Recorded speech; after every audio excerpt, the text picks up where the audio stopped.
आज सती मैया का ये भ्रम सुनकर के भोले बाबा चकित रह गए। सती ये क्या सोच रही हो?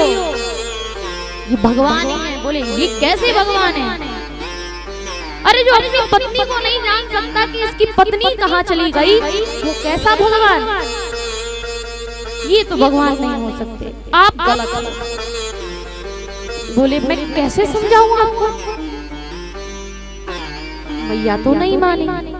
बाबा ने कहा जब समझाने से काम नहीं चले तो जो कुछ करना चाहता है उसे करने दीजिए।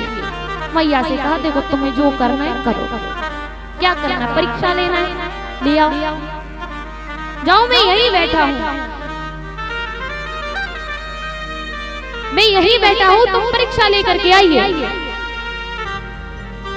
अब तो मैया परीक्षा लेने के लिए चली। और जैसे ही परीक्षा लेने के लिए चली तो रास्ते में सोचा क्या करें, कैसे परीक्षा लें। तो सोचा ये अपनी पत्नी को ढूंढ रहे हैं,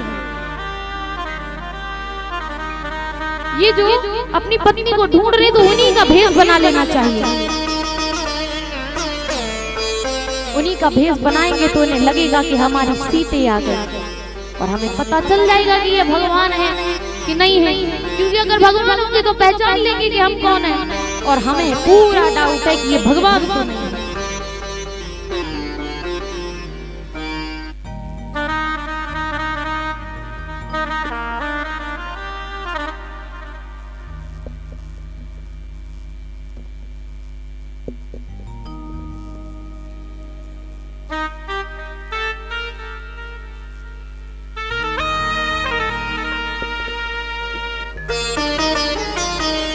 आज तो मैया ने सीता का रूप रखा और पहुंच गए। राम जी जहां पर रो रहे हैं उन्हीं के आगे आगे सती मैया चलने लगी। जब चलने लगी तो राम जी ने तो जान लिया ये कौन है। राम जी ने जान लिया ये कौन है, ये क्यों आई है।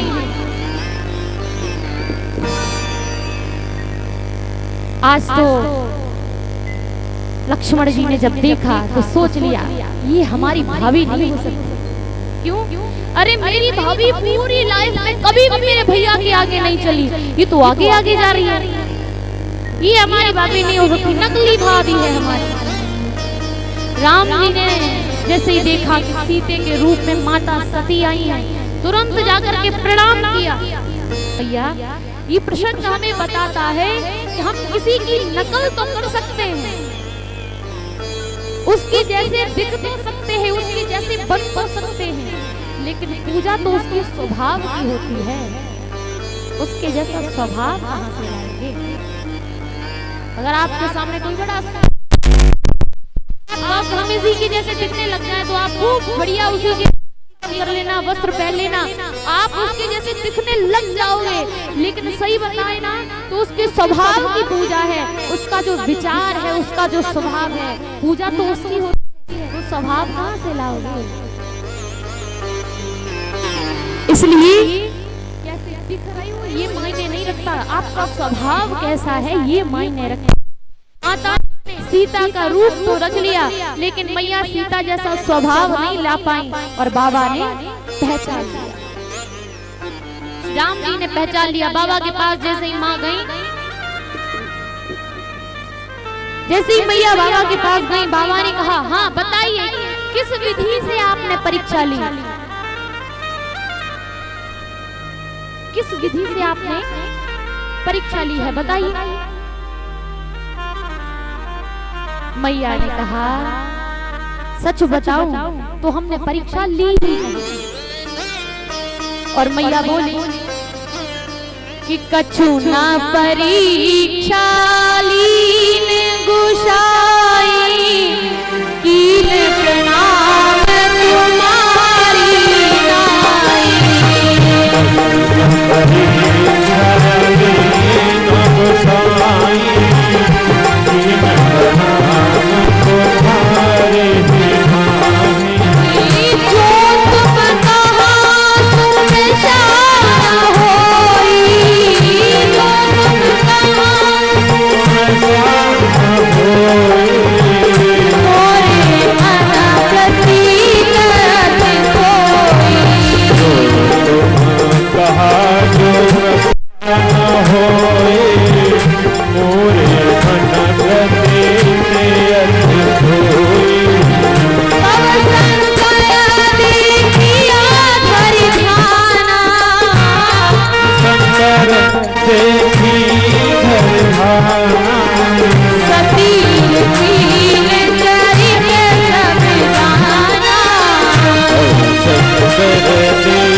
किया है। जैसे ही गई बाबा के पास, बाबा ने कहा बताओ किस प्रकार। मैया ने कहा बाबा हमने तो परीक्षा ली ही नहीं, हमने तो परीक्षा ली ही नहीं। क्यों? अरे जैसे आपने ऊपर से प्रणाम कर लिया वैसे ही मैंने नीचे जाके प्रणाम कर लिया। बाबा ने कहा अरे यहाँ समझाते समझाते मैं थक गया और ये रास्ते में ही जाते जाते कैसे समझ गए। ये कह रही है कि हमने तो परीक्षा ली ही नहीं, हम तो रास्ते में करके चले आए। ऐसा तो नहीं हो सकता। बाबा ने जैसे ही ध्यान रखा और देखा वाह सती तुमने मेरी माँ सीता का भेष बना लिया। तुम्हें पता नहीं है कि मैं सीता मैया को अपनी माँ मानता हूँ मैं, और तुमने आज मेरी माँ का रूप रख दिया। और जिसने माँ का रूप रख लिया वो पत्नी जब मेरे सामने आएगी तो जब वो मेरे सामने बैठी होगी तो मुझे तो उसमें मेरी माँ ही नजर आएगी। क्यों? क्योंकि उसने मेरी माँ का रूप रखा है। फिर मैं सती के साथ में गृहस्थ जीवन कैसे बिताऊंगा? जो पत्नी के साथ में गृहस्थ जीवन बिताया जा सकता है वो सती के साथ कैसे बिताऊंगा? क्योंकि ये तो मेरी माँ का रूप रख चुकी है। बाबा ने वही खड़े खड़े माता का जीवन भर के लिए परित्याग कर दिया। कह दिया कि आज से मैं सती को अपनी पत्नी की नजर से देखूंगा नहीं, आज से मैं इनका त्याग करता हूँ। और कैलाश पर्वत जाकर के बाबा ने 87,000 वर्ष की तपस्या ले ली। 87,000 वर्ष की तपस्या में हमारे भोलेनाथ बैठ गए। मैया बाबा से पूछ कर थक गई कि आपने कौन सी शपथ ली है, कौन सी प्रतिज्ञा ली है? बाबा सब आपकी जय जयकार कर रहे हैं, लेकिन बाबा ने कुछ नहीं बताया। और तपस्या में बैठ अब जब तपस्या में बैठ गए मैया ने 87,000 वर्ष अकेले ही बिता दिए। आज बाबा जब तपस्या से उठे,